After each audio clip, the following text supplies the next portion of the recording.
5G Batelma, des actualités uniques, dynamiques et renversantes dans le journal TV. Choisissez des matériaux sûrs pour vos constructions et votre foyer pour ne plus stresser. Vatimax, Manulcianoni Vaovao.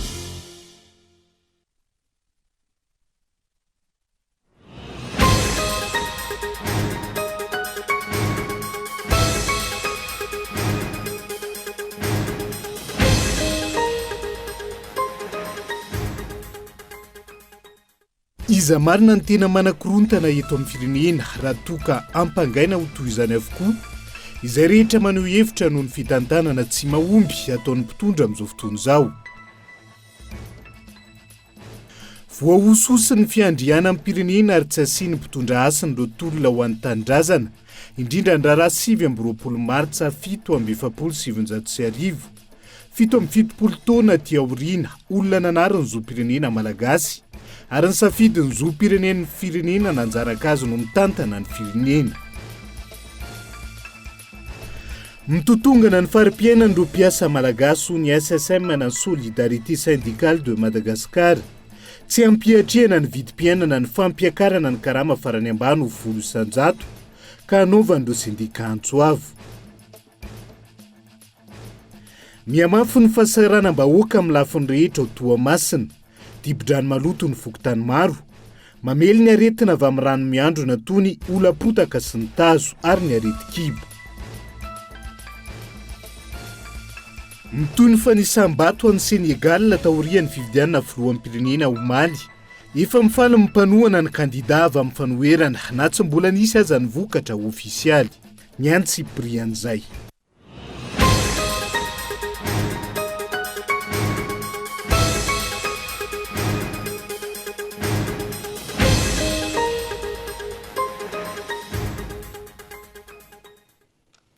Agafaliana trano tombo klasia tongo vavy no hitsitiany indray ny tokantranonao amin'ity aly ity tonga soa atao anatin'ny fotoana ny fampahalalam-baovao atena ny araba ary manasa anao ihany koa anaraka izany hatramin'ny farany avy hatrany dia matoa andatsoratra nondeha anokafantsika ny fampahalalam-baovao amin'ity aly ity. Iza marina ny tena manakorontana eto amin'ny firenena amin'izao fotoana izao raha toka ampangaina ho toy izany avokoa izay rehetra maneho hevitra noho ny fitantanana tsy mahomby ataon'ny mpitondra fanjakana ankehitriny dia ireo voalaza fa mpanakorontana ve no nahatonga ny lalana ho potika avokoa ankehitriny sy ny vidim-piainana miakatra izay rehetra izay nondeha raha antsika ao anatin'ny matoa andatsoratra. Amin'izao volana vitsy tsy hatapera ny fotoam-piasan'ny antenimera-pirenena izao ka saina ahongana tsy ho filohan'ny andrim-panjakana intsony ve i Kristine na Razanamasoa taorian'ireny fanahoan-kevitra nataony ny sabotsy lasa teo ireny.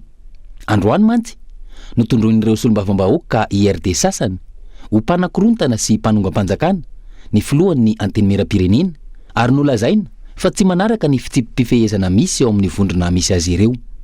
Efa tsy magaga ny besin'ny maro intsony izany raha izao fitondrana izao sy izay rehetra niseho teto amin'ny firenena mikasika ireo tsy mitovy hevitra sy fomba fijery amin'ny mpitondra. Nisy aza ireny lehibena andrim-panjakana izao mihitsy ny filohan'ny antenimera-ndolona teo aloha tonga hatrany amin'ny filazana azy fa tsy salama saina raha naneho ny heviny mikasika ny kajikajy politika nataon'ny mpitondra ahafahana mitazona fahefana. Fanontaniana mipetraka avy hatrany iza no tena manakorotana eto amin'ny firenena ka nahatonga ny lalana ho ratsy, mahatonga ny vidim-piainana tsy mitsaha miakatra, mahatonga ny basy mahery vaika miparitaka etseroa ka miteraka ny tsy fandriam-pahalemana. Tsy mahagaga ny maro ihany koa raha ireny ny fanehoan-kevitry ny RD sasany ireny tsy hoe amin'ny mahasolombavambahoaka azy ireo izay samy manana ny anitra ho azy any amin'ny toerana nahalany azy tsirairay avy fa amin'ny maha IRD na nitoko-pomba ny fitondrana azy ireo. Efa maro ny tranga na menatra teto amin'ny firenena mby ao an-tsaina avy hatrany raha vao miresaka izany hoe IRD izany. Ny tany fianaratsoa vao tsy ela akory izay eo ambony lampiazo eo imasom-bahoaka no mifandraona ifanao totohondry miady samy olohany. Aseho miariary ny fiadiana seza sy ny tombotsoa manokana. Ireny ihany koa ilay raharaha mikasika ny solontelam-panjakana tao Mahajanga faharoa eo imasom-bahoaka Ankalamanjana andro atoandro Benanahary izao no manevateva ny solontelam-panjakana. Vao nandoha ihany koa ny fitondrana volomboasary no efa nahitana solombavambahoaka amin'ny loko loranjy ny fanao totohondry tao Ambelobe. Nisy ihany koa ilay volomboasary hatrany no nandrodana tambohan'olona tao Port Berger sy ny maro hafa. Araka izany, ratsy nanao ireny fanambarana androany ireny ny RD sasany ireo, izay vao tokony ho gaga sy taitra ny olona, ary mety anontany tena hoe efa akaiky tokoa ve ny paka ka ny ova fo. Ny zavatra tsy aritry ny mpitondra sy ireo mpombazy hatrizay mantsy dia ny angina tsy hiteny raha misy faneho-kevitra mifanipaka amin'izay eritreretin'izy ireo fa mety. Amin'ny mpitondra sy ireo mpombazy dia tsotra, azy ny fahefana, ny tany sy ny firenena, ny lalàna sy izay rehetra ao aminy, ka tsy tokony hisy aneho hevitra mikasika izay fomba hitany tanany azy na hivarina any ankady aza. Izay maneho hevitra mahazo ny anjarany avy hatrany na mivantana izany na ankolaka. Iza nefa amin'izao fotoana raha mbola olona manana fomba-tempo ho an'ny tanindrazana ka tsy mahatsiaro mangiry firy no ilay firenena tafiditra anaty fantrana lalina. Iza no tsy ahita fa miha-mahantra ny malagasy ka na dia niarina fandrehatra sy ny kitay menaka aza tsy voavidy intsony. Miha-mahantra ny malagasy fa ny mpitondra ihany koa aza efa manomboka tsy atokisan'ny mpiara-miambonantoka sy ireo mpamatsy vola intsony, satria miaratsy hatrany ny naoty azo amin'ny fomba fitantanana mahomby sy ny fitantanana mangarahara. Ohatra amin'izany ilay resaka UNOPS. Tsy manana fomba fiasa tsara sy mahomby ny fitondram-panjakana amin'ny fampandrosoana ny firenena, ka voaterina ndray fepetra nanankina amin'ny UNOPS ny famoaham-bola sy ny fanatanterahana ny tetikasa fampandrosoana eto amin'ny firenena ireo mpamatsy vola. Porofo izany fa miditra vanim-potoana sarotra ny firenena. Tsapany rehetra izany ary tsapany mpitondra ihany koa.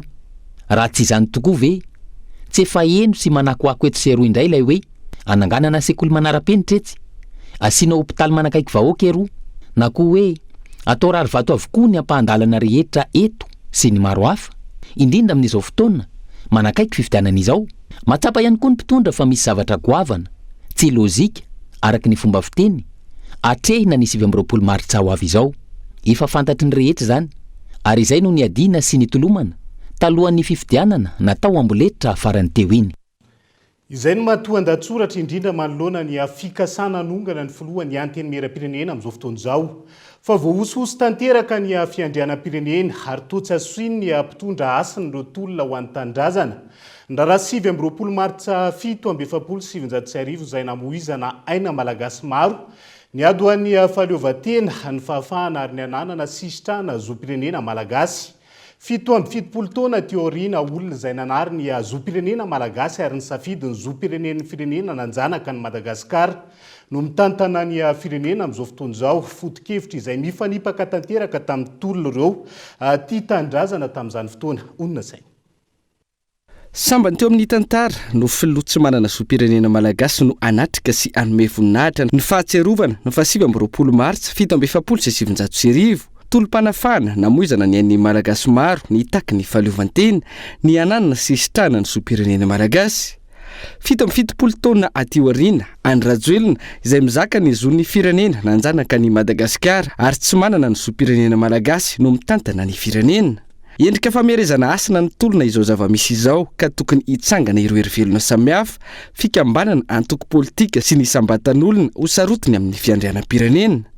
Fiandrianam-pirenena izay voahosihosy tanteraka ankehitriny hoy ny mpitahika ny jeune dynamique de Menabe. Fahitana anazy manoloana ny 29 marsa 2024 ity izay tao afara ny falanian'ny filoha izay mitondra ankehitriny, izay ny vatantenany moa no nilaza pahibe maso ary nasanteny ary fatam-bahoaka fatam-pirenena ny mahavazaha ara-taratasy azy. Manahelo izay satria ny tolona tamin'izany tao hoe 29 mars 1947 zany dia namoizana aina ray aman-dreny maromaro. Ny tolona tamin'izany dia nifiadina tamin'ny mpanjanatany ny vazaha. Fantaniana mipetraka ho anay jeune dynamique dia hoe mendrika ve maha gasy tolom-bahoaka ny 29 mars nitsangana ny vazaha kalazana izany zavatra izany satria ohatrany maneso ankolaka ny tolom-bahoaka raha fahitanay jeune dynamique azy. Aminay jeune dynamique dia tokony mba ho jerevana akaiky faran'izay aingana izao toedraraha zao satria manosihosy ny souveraineté ny malagasy ny fandrianam-pirenena antsika mihitsy no voahosihosy ka sarotiny izay. Andrajoelina izay nanamafy ho fatapoko fatam-pirenena fa nisafidy ny sopirenena frantsay no ny tombontsoa manokana ka nanariny ny sopirenena malagasy noho izao iseho ho lohalarana amin'ny fahatsiarovana ny tolom-pahanafahana ho tsaroana afaka andro fitsy izao. Rehefa nanohy fianarana tany ivelany zanako a dia sarotra be ny manao taratasy dia raha ohatra ka io zany no ahafahan'ny zanako manohy fianarana dia nangataka ny zoako a sy any droit hoe mba ahafahan'ny zanako manohy fianarana ny ivelany. Efa tsy filoha-pirenena fa teo mantsy ny teny hoe mamitaka tanindrazana mba matika efa filoha venao tsy filoha tamin'izany tompoko noho ny fitiavan-janaka. Nakazo-pirenena vahiny Andrajoelina ary araka ny andiny faharoa amby efapolo ny code de la nationalité malagasy vera avy hatrany ny sopirenena malagasy. 70 taona teo aoriana araka izany mifanipaka tanteraka tamin'ny tolona sy ny foto-kevitra ireo malagasy tia tanindrazana ny zava-misy. Ny tamin'izany isan'ny ady ny ananana sy sitrana sopirenena malagasy ho azy ireo sy ny taranaka faramandimby. I Andrajoelina indray ankehitriny nanary izy sopirenena malagasy izay na izany aza no nitolomany ireo tia tanindrazana ka izao i Andrajoelina naka sopirenena ny firenena nanjanaka ny Madagasikara izao ho an'ny hoavin'ny taranany. Ny raharaha 7 izay namoizana aina malagasy maro ny alana teo ambany vao ny mpanjanatany. Vanimpotoana ny fanjanatany nentim-bazaha izay mafy tamin'ny malagasy ho ny mpahitantara. Tokony tadiana tsara fa rehefa miteny ny atao hoe fanjanahantany isika dia mazava tsara fa fiarahamonina anankiray izay mpanavakavaka izy io. Misy ireo ataontsika hoe vitsianisa fa mizaka n'ilay atao hoe zo-pirenena frantsay citoyen frantsay izay tena vitsy dia vitsy no ambony ary manana ny tombontsoa rehetrarehetra misy teto amin'ny firenena. Ireo ilay natao hoe vazaha taratasy fa ilay ataontsika hoe maro anisa malagasy indigène kosa dia natao fitaovana ampanakarena ireo vitsy anisy ary ireo maranisy ireo ilay ataontsika hoe olona zay tena ahoana reny tenenana an'izany hoe natao fitaovana fotsiny araka ny teneniko teo mba ho tombotsoany ny Frantsa sady ho tombotsoany ireo mizaka ilay zo-pirenena frantsay. Ary tadio tsara fa mafy dia mafy ny ainany malagasy tamin'ny fanjanahantany. Nisy tamin'izany ny atao hoe 10 andro, 20 andro, 30 andro. Izay no nahatonga ireo tia tanindrazana nitsangana ary maro no maty tamin'izany satria tsy rariny ny zavatra nisy teto Madagasikara. 70 taona aty aorian'ny tolom-panafahana io tokony hotohizana ary amafisana ny tolona hoy ny fanio-kevitra ireo mpanao politika sy mpitarika fikambanana mba tsy ho veran-javony ny ran'ireo tia tanindrazana mba ho Madagasikara ho an'ny malagasy ary ho tantanina tia tanindrazana mizaka ny sopirenena malagasy afaka mandroso sy amela lova tsara ho an'ny tia taninjanaka ity. Fa minimano be marenina trano ny ampitondra fanjakana amin'izao fotoana anka tsy misy ny asehatra azy ho fanankalozan-kevitra. Hoy ny mpikambana eo anivon'ny Triangle du Sud ao anatin'ny BAM tamin'ity androany ity. Tsy fahombiazany fitantanana ny firenena ataon'ny mpitondra amin'izao fotoana izay iaraha mahita hoy izy ireo ka antony angatahana an'izay fifampiresahana andatabatra boribory izay. Daniela Mino Arso. Fototra iray tsy mampandroso ny firenena fa vao maika mampitotonga anazy amin'ny lafiny rehetra hoy ny fikambanana BAM ny tsy fisian'ny sehatra azo hifanankalozan-kevitra eo amin'ny mpitondra sy ny vahoaka hoentiny. Olana eto amintsika tsy misy afa-tsy ny hevitra olon-tokana irery ihany no manjaka raha efa hiara mahita izao tsy fahatombombana ny fitantanana ny mpitondra izao. Ny olana eto amin'ny firenena tsy misy sehatra fanankalozan-kevitra zany satria ny fampandrosoana ny asany daholobe. Asany olo mamboly mbalahazo, asany olo mamboly bele, asany olo mamboly vary, asany olo miarakandro, zay refa fampandrosoana fitambarana izay. Fa mitsiketo zany tsy misy zay sehatra ahafahana miady hevitra zay ka hamoahany olo tsiray zay zany ny fahaizana sy ampiharana ny fahaizana. Fa io fatra Grand Sud io dia ao daholo ny cerveau rehetra. Misy mijery eto ny sasany fa dia tena mahay reo fa tsy hisy ny hamoahana izany. Hifanatrika amin'ny latabatra boribory hitondrana vahaolana amin'ny zavatra tsy mandeha eto amin'ny firenena. vokatra izany manitra faran'izay manitra ny akamaroany malagasy amin'izao fotoana manjaka ny tsy fandriampahalemana manirana nosy tsy fandriampahalemana izay manimba zavatra maro raha tsy ilaza avatsiny amin'ny tapany atsimo nosy iny ohatra misy dia zao raha fa zay tsy fandriampahalemana teo zay dia zava-doza naterana satria tsy afaka mamboly gn'olo tsy afaka mandeha herihery tsy afaka makakitay matahotra haka rano tena tsy fantako le andikako azy fa ny teny mahazatsika iny moa hoe paralysé totaly zany fa raha monina tahotra miaignanao zany ka raha fa matahotra tsy afaka mamboly matahotra tsy afaka miarakandro matahotra tsy afaka makakitay matahotra tsy afaka mifamanga matahotra tsy taitra ny fahafatesana satria raha misy fata mbatikana ho taitra agny dia alamy he aloha mba tsy andeha herery henjana le miaigna azy ka raha fa tsy afaka miasa ny olo tsy afaka manao an'ina dia mazava ohatry fa kereny zany le kereny nalaza tany androy fa filaza ray aman-dreny teo na ny sud-est koa fa kere na ny menabe koa fa kere satria dabara agnarandray tsy maty fa tsy misy fambole ambala milaminy antsony ao satria tsy voakarakara ny barazy dia agnarandray tsy maty fotsy hoe dabara menabe fa raha fa tonga anao mosary koa ny any kere koa ny any le kere zany efa handrakotra le grand sud am'izao tsika miteny zao zany fa na zany io faritsy io zany dia magnaraka ny kere ny arandrano fa io faritsy io ane zany manana cadre be da be mahafehy ny fampandrosoana le faritra ankoatra izay potika ihany koa ny lalam-pirenena rehetra any ka tsy afaka mamoaka vokatra ny any amin'ny faritra maro sy mba ny fampianarana tsy zarizary ny fitsaboana omena ny malagasy miakatra tsy mbola nisy toy izao ny vidim-pianana araka izany tsy misy afa-tsy ny fifampiresahana andatabatra boribory irery ihany hoiatra ny fanazavana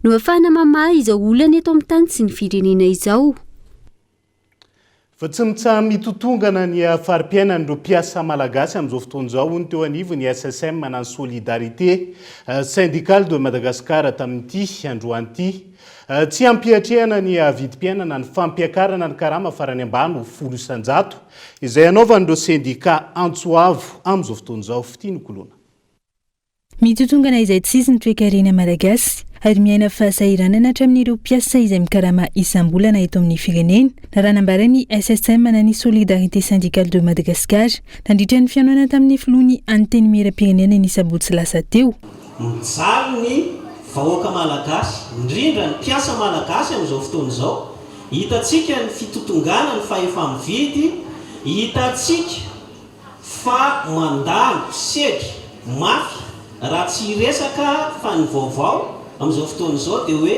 mety hisy fanafoanana mpiasa maromaro ao amin'ny orinasa mpitaterana izay mba hany amin'ny malagasy fantatritsika zany hoe ny Madagascar Airlines ny tiana tenenina amin'izany ny zava-misy dia hitatsika ihany koa fa manomboka mijaly arabola ny fanjakana matoa tsy mahavita mandoa ny volan'ireo fournisseur na prestataire na marché amin'ny fanjakana rehefa jerena ny lalana hitondrana n'izao firenena malagasy zao dia midona any amin'ny rindrina ny ara-toe-karena ary mitotongana izay tsy hita navanavana mihitsy ny fitotongana ny toe-karentsika amin'izao fotoana izao tsy ampiatrehana ny vidim-piainana ankehitriny intsony ny fampiakarana karama 10 isanjato izay tapaka ny filan-kevitry ny minisitra farany teo raha ny fanazavana hatrany miaina fahasahiranana ny vahoaka malagasy noho ny fahefa mividy ambany ka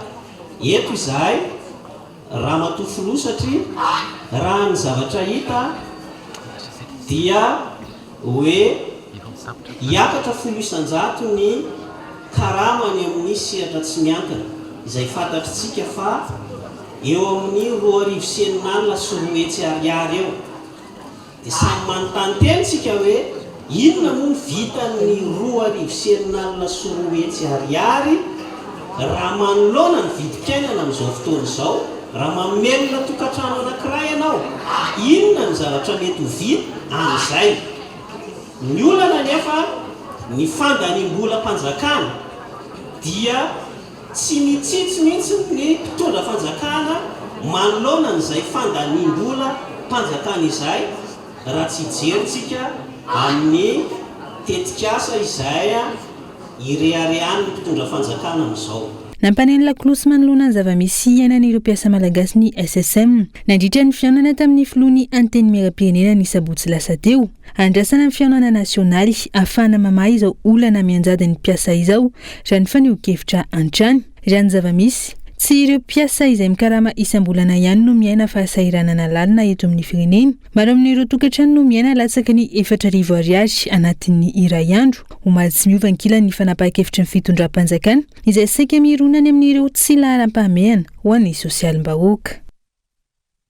Fa maro ny fanontaniana mipetraka manoloana ny fikarakarana ny fividianana ataon'ny CENI amin'izao fotoana izao sy ny lisam-pividianana Oratsetson Jean-Jacques taorian'ny fidinana ifotony izay nataony teny amin'ny fokotany misy azy tamin'ity androan'ity. Tsy tomombana ny zavatra ataon'ny CENI ankehitriny raha ny fanazavany andao raha antsika ny fanampanazavana mahakasika izay.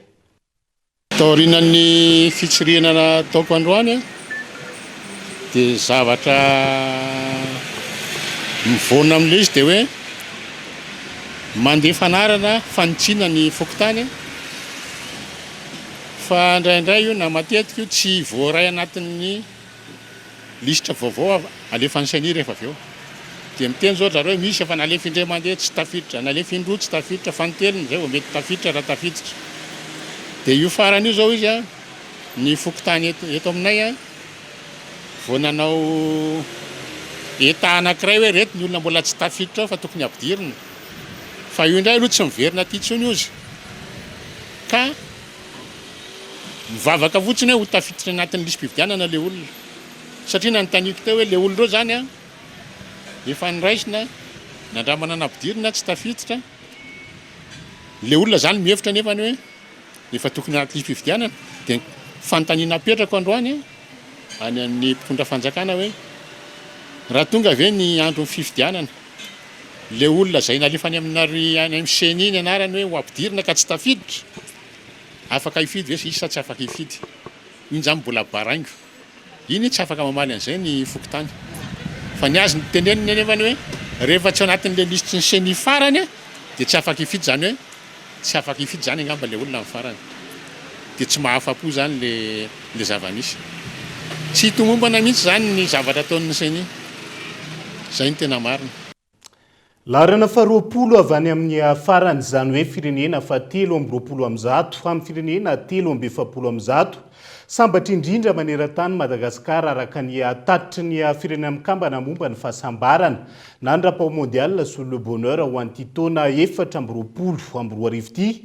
Mila ezaka goavana ny fijerena ny politika ny fampandrosoana indrindra lafiny sosialy raha tiana ny ampandroso ny firenena ary tondra ny soan'ny vahoaka malagasy ho ny mpandinika fiarahamonina tamin'ity androan'ity.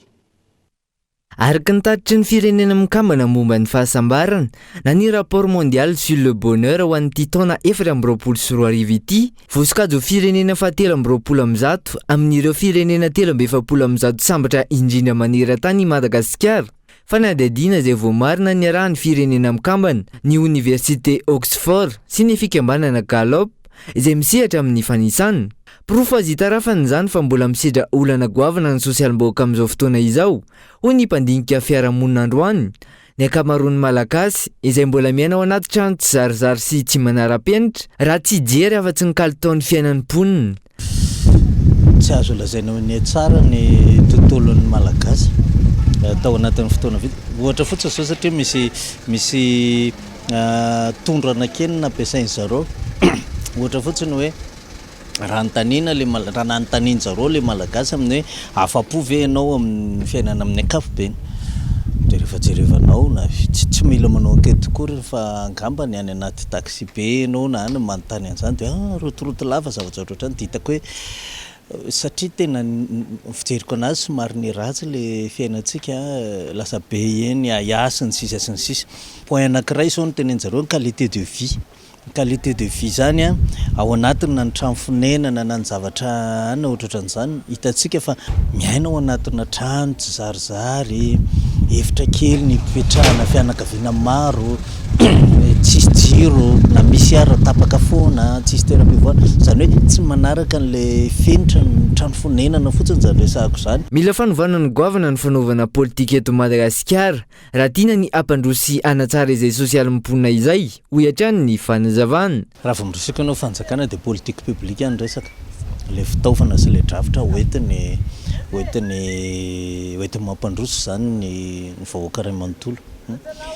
Mila politique publique somary révolutionnaire angambitsika amin'izao fotoana izao zay afaka manaparitaka satria le bonheur anie efa fiatraika an'ilay tontolo manodidina satria perception na fahazonao an'ilay tontolo manodidina le izy fa raha izao système izao manko aloha dia eny le izy mifandraika amin'ilay antsoina hoe idéologiquement hoe néolibéral somary manome vanaka koa ny olona efa manan-karena zany le zava-misy dia ny politique publique zany tokony mikendry hoe ahoana ny partan'le arena aty amin'le olona farafahakeliny sy 10 isan-jato hoe mba manamanana mitovitovy daholo dia miakatra daholo ny arikarenany rehetrarehetra tsy izay le mitranga zao ny ambony midina dia kely miakatra dia le politique publique zany tokony mahatonga le partany harena sy ny hoentimanana sy le bonheur rehetrarehetra teo any amin'ny rehetrarehetra ka samba manana ny sahaza ho azy, manana ny trano ny sahaza ho azy, manana ny antonasa ny sahaza ho azy. Dia ivony teboka enina lehibe no nentin'ireo manam-pahaizana nanaovana ity rapport mondial sur le bonheur ity. Tafiditra ao anatin'izany ny fandrefesana ny PIB na ny arikarena vaobe, ny lafiny ara-pahasalamana, ny lafiny fahalalan-tanana, ny fanohanana ara-tsosialy, ny fandrefesana ny kolikoly sy ny fahalalahana mifandray amin'ny safidim-piainana. Mihemitra avokoa araka izany ny antotanisa makasika ireo lafin-javatra maro mifandraika sy makasika ny Madagasikara amin'izao fotoana izao raha reny antotanisa nivoaka ireny. Fampiasaina eny anivony fitsarana ambaratonga voalohany ao Antsirabe manomboka izao ny karatra fanarahan-drarana ny carnet de suivi ho an'ireo manandrara tanjona ny fanavaozana ny fitantanan-drara ary hanamafisana ny ady amin'ny kolikoly. Isan'ny mampitaraina ny maro eny anivony fitsarana ka tsy maintsy hitondram-bahaolana ho ny taleny kabinetra ministera ny fitsarana fanampanazavana. Tanjona moa zany atao anatin'ity fampiasana ny carnet de suivi ity dia ny hoe mba tsy atahotra sy atrahotra tsony aloha ny olona anatona ny fitsarana. Zay ny voalohany. Avy eo dia ady ampijirika sy ny kolikoly izy ity. Izany hoe rehefa tonga eto amin'ny fitsarana ny olona anankiray manandrara izy. Fatatsika tsara fa ny olana tany anoloana tany dia nany manontany hoe roviana ary mandeha ny raharaham-pitsaranako. Aiza ny varavarana tokony hidirako. Zay dia efa inona ho voasaringotry ny olona anatina resaka kolikoly ny manandrara anankiray. Ka izay ny antom-pisian'izao zavatra izao hoe mba hanamora ny andavanandrom-piainan'ny olona manandrara eto amin'ny fitsarana. Toy n'ilay raharaha fa anjonona antsokosoko concombre de mer olona misa 9 no nahiditra ponjavonjomaika eny an-tanimora amin'izao fotoana izao taorian'ny fampiakarana azy ireo teny anivy mipakina ny tendrom-pitsarana amin'ny sahana ny ady amin'ny kolikoly. Isan'izany ny tale général mijony teo aloha sy teratany Sonoa misa 7 Kaeton Andriatsilavo. Fanomezana lalana tsy ara-dalàna ahafahana mitrandraka dingadingana na concombre de mer no vesatra hiampangana ireo olona misa 9 nahiditra amponjavonjomaika eny an-tanimora taorian'ny fiainona azy ireo teny amin'ny PAC na ny pôle anticorruption omaly. Isan'izany ny tale général ny jony teo aloha, ny talen'ny autorité sanitaire teo aloha, izay tale régional ny jony sy ny toe-karena manga eto Analamanga amin'izao fotoana, tompona andraikitra amin'ny fanaraha-maso ny fivezivezen'ny vokatra an-dranomasina. Teratany Sonoa misa 7 amin'ny mahaparangom-bokatra azy ireo, ary teratany malagasy hafa misa 12, tompony sambo, plongeur sy ny maro hafa. Ny vokatra ny fanadihadiana natao no nahafantarana fa nisy fahazon-dalana tsy ara-dalàna nomenina ireo orinasa Sonoa mpanangona concombre de mer. Nisy ihany koa ny fanomezana fankatoavana ara-pahasalamana tsy ara-dalàna azy ireo ny taona 2024. Ny 10 febroary lasa teo raha tsy hivina no natratrarana ireo mpanjony tsy ara-dalàna miisa 420 sy teratany Sonoa misa 5 tany amin'ny fari-dranomasina Seychelles. Nainga tamin'io ny fanadihadiana nataon'ny Bianco amantarana ireo mpanome lalana tsy ara-dalàna ka nahazona izao vokatra izao. Atreto, isan'ny andrasan'ny maro ahazona vokatra tahaka izao ny mikasika ireo varisimba atao majanga. Io tranga io izay maneho miharihary fa misy olona tsy maty manota eto amin'ny tany sy ny firenena. Dia izay ihany koa no hoentsika misendy vetivety ao anaty doka fohy. Mbola maro ny fanadiadiana azy vaovao misongadina mbola hoentina aminao rehefa avy eo. Santionana ny fiakaran-drano vokatry ny ora-mikija ny toamasina izay mitarika aretina maro amin'izao fotoana izao. Eo ihany koa ny vaovao manodidina an'izay resaka toetrandro izay. Aza misaraka aminay.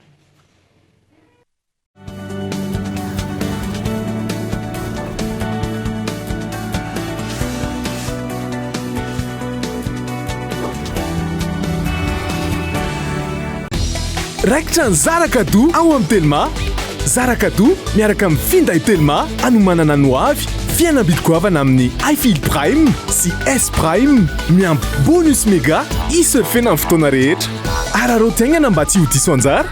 Hitanao eny amin'ny Telma Shop akaiky anao na tsy dio ny page zoma.mg.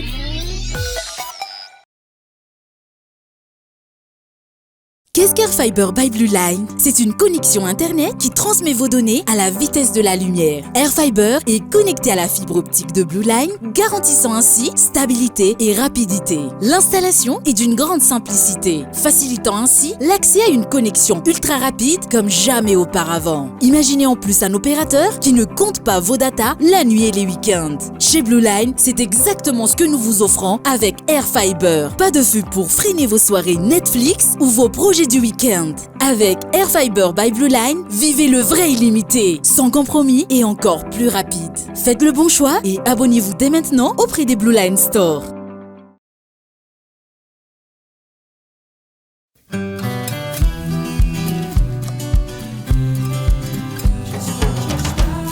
Fer 5.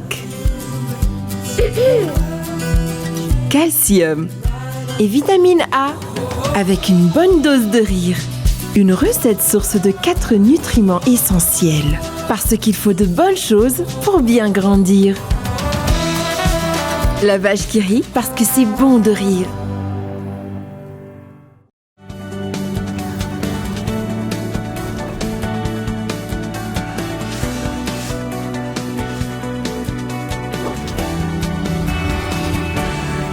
Mamenina ny arabatra ny tombo-kilasy tombovavy tonga soa indray atao anatin'ny tapany faharoa amin'ny fampalalam-baovao amin'ity alay ity. Isantarantsika izay dia manoloana ny vaovao miparitaka amin'ny tambazotra an-tserasera sy ny anivo ny fiarahamonina.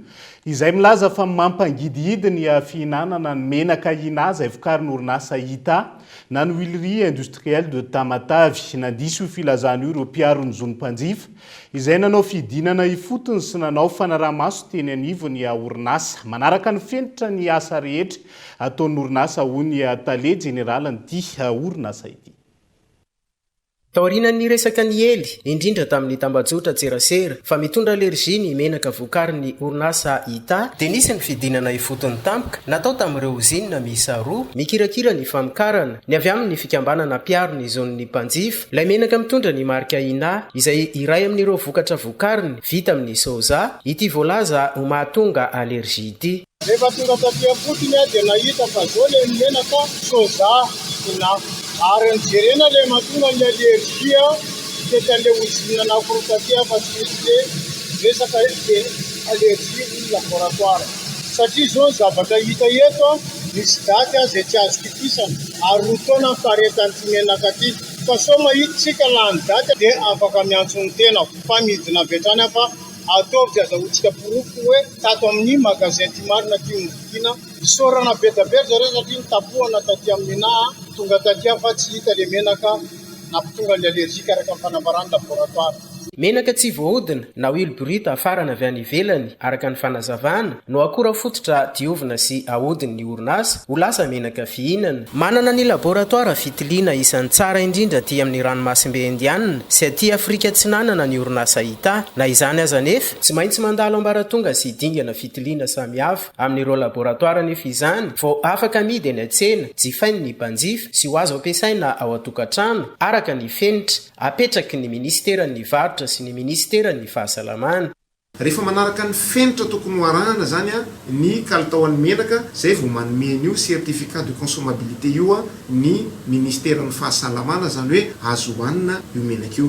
fa tsy mijanona eo fa mbola misy lalana manokana indray arahana échantillon hafa indray no alainy service du commerce seleny dia jereny any amin'ny laboratoire zay vao mahazo ny hoe autorisation de la mise à la consommation. Aorinan'izay zany vao azo amidy, aorinan'izay vao tonga eny an-tsena ny menaka ary reny tonga any atokantranotsika zay hoanina ireny.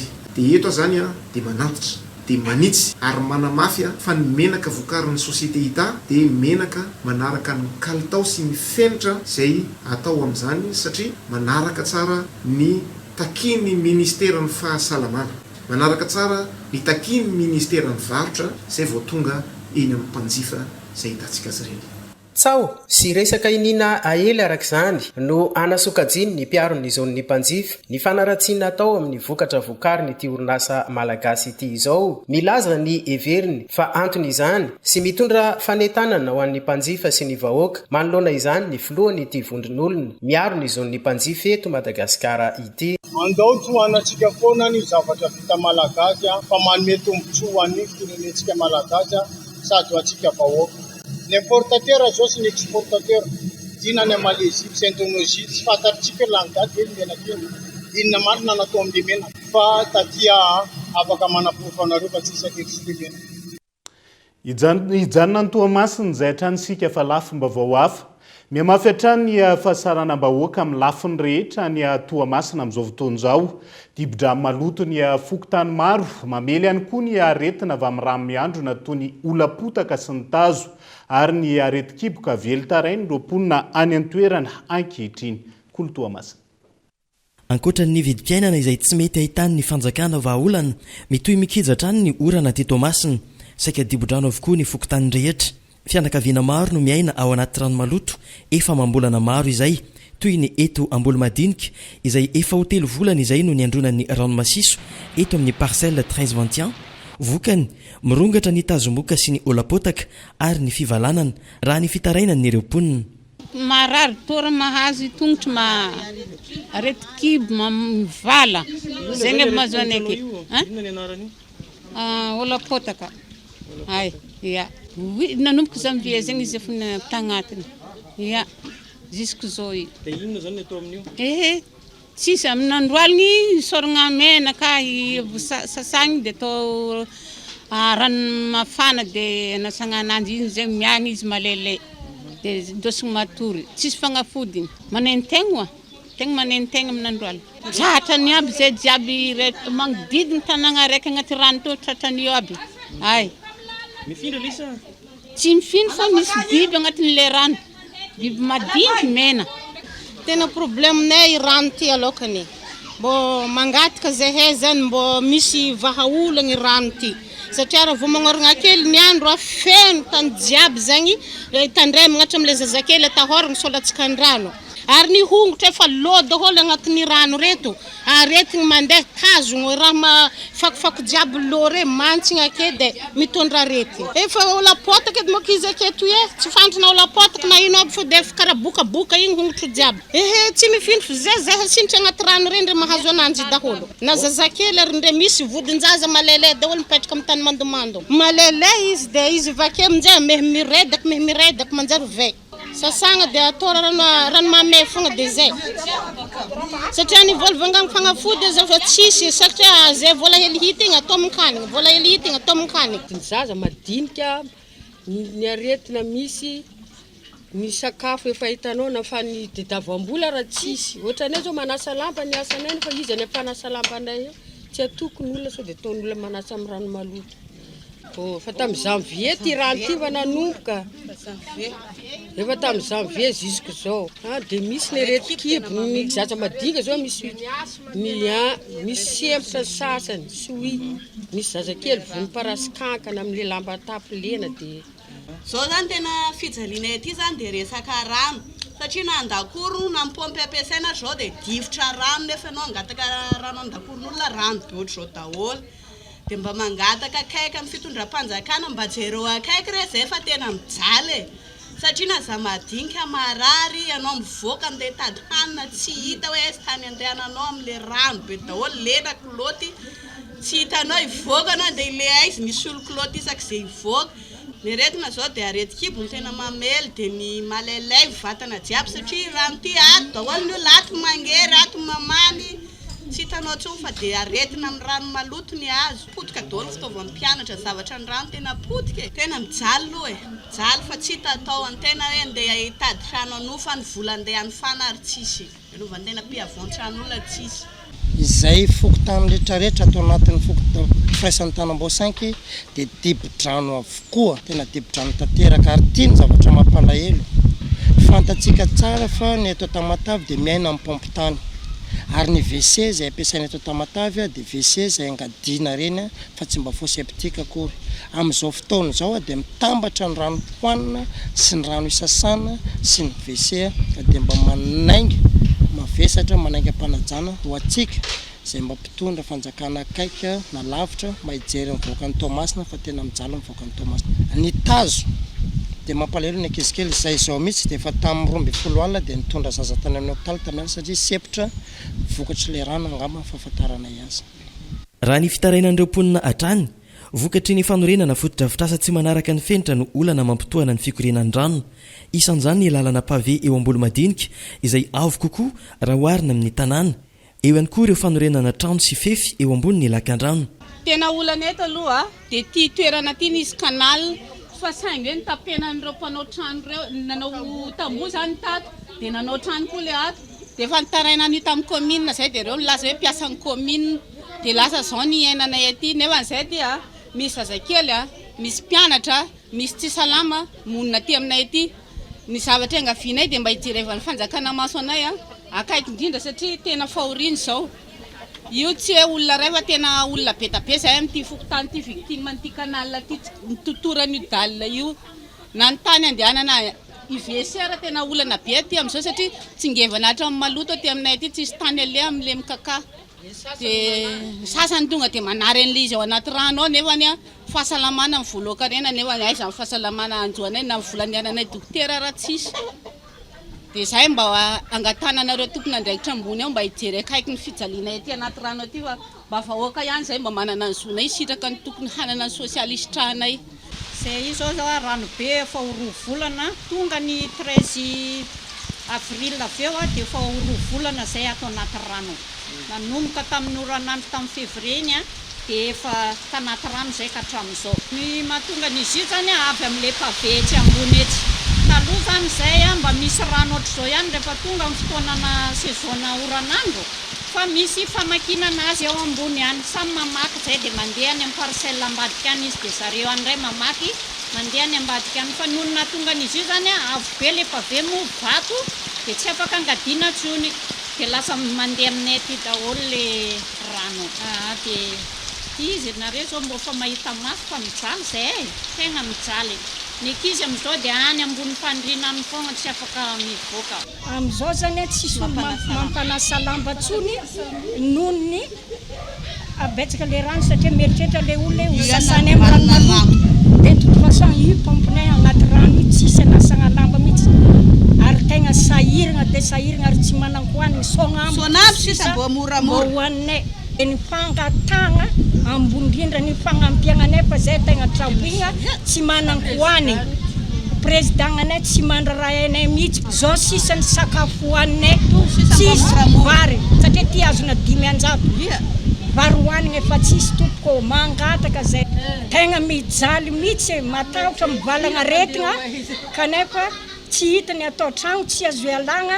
sao dia idirana mpangalatra ndraika vakeo diale miafy zany miaritry ny marary zay jiaby amin'ny fokotany ity amin'le rano maloto toy izay hiala satria le fanagnana kely boriborika entananay kely koa mbola angalarin'olona ararotiny sasany dia aleonay zay miaritra ny rano maloto aketo foagna rotsakorana 2 andro izay no lasa fa mbola mitoy ikija ny orana ato anatiny 4 andro ho any ety amin'ny faritra atsinanana raha ny fampitam-baovao avy amin'ny sampandraraparitra misahana ny famantarana ny toetry ny andro fa inany mety akarandrano avy efatreny antoa masina ato anatiny 7 ka ny olona ny tena ina fatratra zany any amin'ireo faritra izay efa dibodrano tato anatiny 2 andro ny rotsakorany izay mikija vokatra ilay faritra anjo ratsy miodiody any amin'ny tapany avaratra atsinanany Madagasikara amin'izao fotoan'izao izay rehetra izay no ndeha rahantsika miaraka amin'ny mpanao gazety ny Kolo any Toamasina.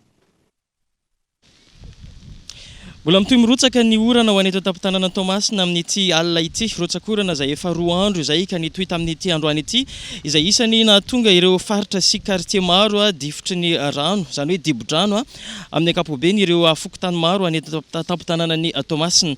Rotsakorana izay vokatra ilay andro ratsy any amin'ny tapany avaratra atsinanany distriktan'ny Voemara araka ny fampitam-baovao nalefa ny sampana mpamatatra ny toetriny andro taty amay tamin'ity anio ity. Rotsakorana ihany koa izay mety hamafy sy ny fitsokon-drivotra hamafy vokatra izay andro ratsy izay ato anatin'ny 420 ora ka hatramin'ny 740 ora raha ny fampitam-baovao nalefa aty aminay ka inany mety hamafy izay rotsakorana sy fofon-drivotra izay mandritra ny alina ka mety hisy fiantraikany any amin'ireo faritra izay iva izay manodidina ny Toamasina sy ny eto an-tampon-tanàna ny Toamasina amin'ity alina ity. Anarana ny sain'ny tompon'andraikitra sy ireo izay monina amin'ireo faritra iva izay mba homailo mandritra ny alina amin'ny mety ofisian'ny fiakaran'ny rano izany rehetrarehetra izany. Manomboka rapitso moa raha ny fampitam-baovao voaray dia miato avokoa ny fampianarana rehetrarehetra izay ny toromarika nomeny tompon'andraikitra makasika ny fiakaran'ny izay rano sy ny fisian'ny rotsakorana amin'ny faritra maro izay. Ho an'ny eto amin'ny gare routière zao tazantsika izao dia efa hatraty ampotope ny alalin'ny rano vokatra izay rotsakorana nandritra ny 2 andro ny sesy izay ary inany mety itombony izay ato anatin'ny 420 ora raha ny fampitana ny vaovao voarainay avy eto anivon'ny Kolo TVFM Tamatavy. Raha ny avy eo amin'ny jirama aloha zany dia faritra maro nefa tapaka ihany koa jiro amin'ity alina ity raha tsy laza fa tsy amin'iny faritra andrano madio iny mbola tsy misy fanazavana avy ao anivon'ny jirama aloha fa dia ny fisiany andro ratsy no fantatra treto no mahatonga izay fatapatapahan'ny herinaratra izay. Ho anay eto anivon'ny Kolo TVFM Tamatavy dia ny safidy ny hamono ny fitaovana rehetrarehetra aloha zany amin'ity alina ity noho ny fitandrovana izay fitaovana izay mba tsy ho simba ny amandona sy ny mety ho fatapahana tampoka ataon'ny herinaratra ihany koa. Izay raha ny azo ampitaina aloha zany ny vaovao amin'ity alina ity miainga avy aty Toamasina ho an'ny mpanaraka ny vaovao ny Kolo TVFM. Akasitrahany herinora zafimanana tao anatin'izay fampafantarana sy fanazavana bebe kokoa mahakasika ny zava-misy any an-toeran'izay fa olona manodidina ny 700 ihany koa amin'izao fotoana ny fantatra fatrabona ao tolany ary vokatry ny orankija nandritra ny 3 andro ny falesy ho ny teo anivon'ny Bureau national misahana ny loza voajanahary. Tapaka ihany koa vokatra izay ny akamaroany lalana any an-toerana ka manano sarotra ny fitondrana fanampiana ankehitriny. Dibo-drano tanteraka amin'izao fotoana ny tanàna ny Dolagnaro, tapaka ihany koa ny lalam-pirenena taorian'ny orankija nandritry ny 3 andro ny sesy tao an-toerana. Vokany olona manodidina ny 700 mahery eo no trabona ka voaterina findra toerana vonjimaika raha ny tatitra avy eo anivon'ny BNGRC.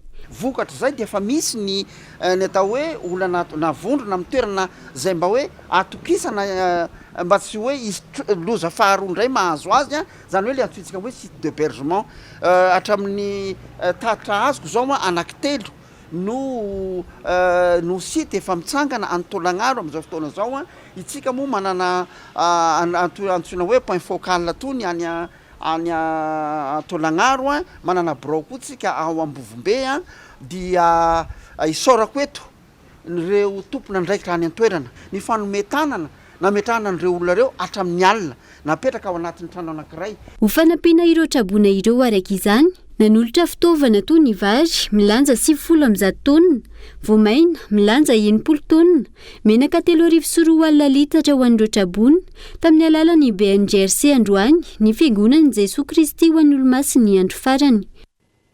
Raha ny vaovao mahakasika ny toetrandro misy fiforonana andro ratsy ao avaratra sava amin'izao fotoana izao ina ny vadian'io rivodoza atao anatin'ny 2 andro manaraka raha ny vinavina ny foibe famantarana ny mety ho toetry ny andro tamin'ity androany ity ny rivodoza izay salotra ny anarana gamanina raha mafeny ny fepetra ary hitondra rotsakorana betsaka ho an'ny faritra avaratra atsinanana fitiny kolona. Tao amin'ny 7 kilometatra antsinanan'ny Vohimara no misy ny foiben'ilay andro ratsy androany maraina tamin'ny 10 ora teo. Araka ny tatitry ny foibe famantarana ny mety ho toetry ny andro. Arainy maso akaiky ity andro ratsy ity, izay vinavinaina hivadika rivo-doza anatin'ny 2 andro manaraka raha toa ka mafen'ny fepetra. Misy ny fampitandremana amin'ny loko maitso ny faritra Antsiranana voalohany sy faharoa ary ny faritra Sava noho ny rotsakorana betsaka izay entin'ity andro ratsy ity. Na hiditra an-tanety ny ivon'izy io na tsy hiditra an-tanety ny ivon'izy io fa hatreto aloha zany raha vinavina dia tsy hiditra an-tanety ny ivony fa ny rahona miaraka aminy kosa dia tombanana hitondra rotsakorana betsaka ny amin'ny faritra voalaza teo aloha teo. Raha toa moka mafen'ny fepetra izy ao anatin'izay dia hitondra ny anarana Kamane. Raha ny vinavina aloha dia tombanana hitondra rotsakorana betsaka izy any amin'ny faritra avaratra atsinanana sy afovoany atsinanana iny. Misy mihitsy aza ny fampitandremana amin'ny loko maitso mahakasika ny rivo-doza any amin'ny Antsiranana voalohany sy faharoa mihitatra aty amin'ny faritra Sava ary ny tapany avaratra ny faritra Analanjorofo zany hoe ny Sainte Marie Sonerany Vongo Mananaravaratra mpaka hatrany amin'ny Maroantsetra. Anatin'ny vanim-potoana famaranana ny fahavaratra ny eto Madagasikara amin'izao fotoana, isatrany oram-pahavaratra tsy indraindray manerana ny nosy raha ny fanazavana hatrany. Ao anatin'izay famaranana fahavaratra izay efa manomboka miditra tsikelikely miampita makany amin'ny vanim-potoana manasarataona. Na izany na tsy izany aza ao anatin'izay dia mety mbola ho hita taratreny ny oram-pahavaratra indraindray. Mety hisy fotoana ihany koa hafana be ny andro ary miainantsika moa nandritra ny faran'ny herinandro teo ary amin'izao fiatomboan'ny herinandro zao dia somary mahazovahana indray ny avaratra azy. Zany hoe izay fifangaroana izay mihitsy zany ny vanim-potoana misy atsika amin'izao somary mivadibadika kely eny izany misy fotoana mety hoe mahazovahana mivaratra aza dia manao volonandro irinina ny amin'ny ankapobeny indrindra ho anilany atsinanany avoatansy amin'ny morotsiraka atsinanany iny. Mety isy fotoana indray nefa nivadika izy hafana be toy ny volonandro fahavaratra tsy ferana ihany koa moa ny orana tandrifindrao eny atsefatsefany eny raha toa ka feno fepetra amin'izay arotsakorana izay. Tsy misy ahina ny idiran'ity andro ratsy ity an-tanety na eo aza ny fivadian'ny rivo-doza. Na izany, mampitandrina manoloana ireo mpiandrika an-dranomasina ny sampana famantarana ny mety ho toetry ny andro noho ny erin'ny ranomasina izay ahina hitera-doza.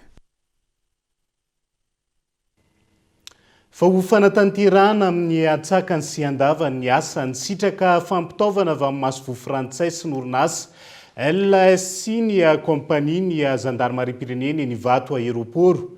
Ny tanterahana androany araka izany ny fanolorana ara-pomba ofisiala ny fanalahidin'ny fiara sy ireo fitaovana ara informatika onona sainy. Isan'ny mitana andraikitra amin'ny fiarovana sy ny fanaramaso ny fidirana sy ny fivoahanan'ny Madagasikara ny eo anivon'ny Gendarmerie Pireneny. Noho izany no nanolorany masoevo frantsay fiara ho an'ny kompania aéroport Ivato ahafahana mantontosa ny asa fa ihany koa fitaovana ara-informatika maro samihafa avy amin'ny orinasa LSC. Raha ho an'ny gendarmerie izay misahana ny ety amin'ny seranam-piaramanidina Ivato manokana dia misehatra kokoa anatin'ny ataontsika hoe sûreté sécurité aéroportuaire. Amin'izay indrindra no mahatsara ny fiaraha-miasa amin'ny mpianana mombonantoka rehetra indrindrandrindra ireo mpanolotanana zany raha tsy tentsika ny amin'ny LCS sy amin'ny ACM izay manamafy ny capacité en gendarmerie amin'ny lafin'ny formation torak'izay ihany koa ny avy ao amin'ny ambassade de France izay hitantsika teo nanome ny fiara d'adjuteur ahafahan'ny gendarmerie manatanteraka voalohany indrindra aloha amin'ny atsakany sy andavany ny asa izay ekinana azy ao anatin'izay tontolon'ny sûreté sécurité aéroportuaire izay ary faharoa izay zava-dehibe indrindra dia ahafahantsika mba manaraka ny fenitra iraisam-pirenena izay mifehany izay ataontsika aviation civile zay. Araka izany tontosa androany tena amin'ny seranam-piaramanidina Ivato ny fandorana ireto fitaovana ireto. Isan'ny vina ihany koa raha ny fanazavana ny ametrahana unité spécialisée gendarme de transport aérien eto amintsika. Lafomba vaoafa ny gado natao mahajanga ny sabotsy tolakandro teo ny lakana miampita ny tily Madagasikara izay naterin'ny tily faritany Betsiboka ho an'ny tily faritany Boeny.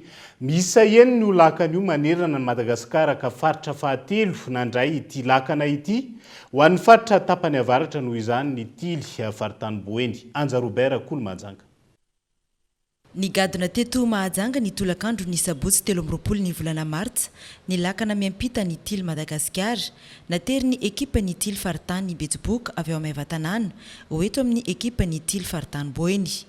Notsenaina tamin'ny fomba miavaka ity lakana miampita ity izay niainga fiteny Belobaka ary ny farana teo anolohan'ny lampantanàna ny Mahajanga. Tonga eto ny lakana izay manamarika ny fifankatiavana eo amin'ny tily eto Madagasikara izay manamarika ihany koa ny fahazato taona satria ny slogan izay andraisana izay dia hoe niazo ny vanompo lakana ny tanina ny rinony tsara. Isoranay ny ekipa partany avy any Betsiboka izay nitondra ny lakana io ary nitsenaina amin'ny fomba kotrokotroka amin'izao androany izao dia makasitraka ny avy ao amin'ny Betsiboka zany nitondra an'izany lakana zany tonga eto amin'ny faritany Boeny indray ary olalaovina eto mandritry ny 2 volana. Akoatra ireo lakana 10 hafa miampita manerana ny Madagasikara dia ity lakana iray ity no iampita aty amin'ny faritra tapany avaratry ny nosy. Misy enina ny lakana miparitaka manerana Madagasikara. Antsika aty amin'ny tapany avaratra dia niainga avy ao amin'ny Analamanga avaratra dia nanolotra anay anala aty Betsiboka dia antsaranay Betsiboka indray manolotra anazy ho any Boeny dia Boeny mitondra azy any Sofia miampita any Diana ary miafara any Sava mialohany atongavany any amin'ny national zany. Dia ny fifaliana lehibe ho anay faritany Betsiboka izao fietsika lehibe natao andraisana ny lakana zao. Manambara zany fa velona ny fikambanana tsy hoe anarany fotsiny feno 100 taona fa zao fahitantsika ny herivelona ny tily eto Madagasikara rehetra miatra ny eto zao manambara ny mahavavolombelona zany. Dia anisan'ny zavatra vohitra amin'izao fa 100 taona zao ny tsara rehetra izay azo tao anatin'ny fikambanana. Indrindra fa ireo olona olomanga ireo zavatra tsara napetraka an'izany tily eto Madagasikara zany ho an'ny firenena. Ijanona olalaovina eto Mahajanga mandritry ny 2 volana ity lakana miampita manamarika ny fifankatiavana sy ny fahazatotaona ny tily eto Madagasikara ity mialohan'ny iampitany ao Antsoy. Etsekilany nofaranana tamin'ny lalao ara-piralahiana taranja baolina kitra ny 2 volana ny sampana mena teto Mahajanga izay nanasana ireo mpiandraikitra sy filoha isaky ny sampana eo anivon'ny tily eto Boeny. Pejy fanatanjahantena vetivety niondrika teo anatrehan'ny ekipa pireneny Rwanda rono tsy misy ny Bariany Madagasikara nandritra ny lalao ara-piralahiana natao tetsy Mahamasina androany. Bedabe ny asa miandry maro ihany koa ny mpilalao mbola ho tadiavina ary misokatra hatrany ny varavarana ho an'ireo vonina hiaro ny vonina pirenena. Hoy ny mpanazatra ny Bariany Madagasikara nandritra ny valandresaka natao ho an'ny mpanao gazety tamin'ity androany ity. Dia izay ihany koa no entina manakatona ny fampahalalam-baovao amin'ity ala ity naiza misy anao ankasitrahany ianao nanaraka ny fampahalalam-baovao hatramin'ny farany mbola maro ny fandaharana hoentina aminao amin'ity ala ity isan'izany ny 100% foot aoriany kasipôry iresahana betsaka kokoa mahakasika ny Bariany Madagasikara sy lalaony tanterahana tamin'ity androany ity ka hanasananao hatrany tsy hisaraka amin'ny fahita lavitra kolo. Mandrapitafa ao amin'ny rapitondray tombo klasy tongo vaveloma tompoko.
Choisissez des matériaux sûrs pour vos constructions et votre foyer pour ne plus stresser.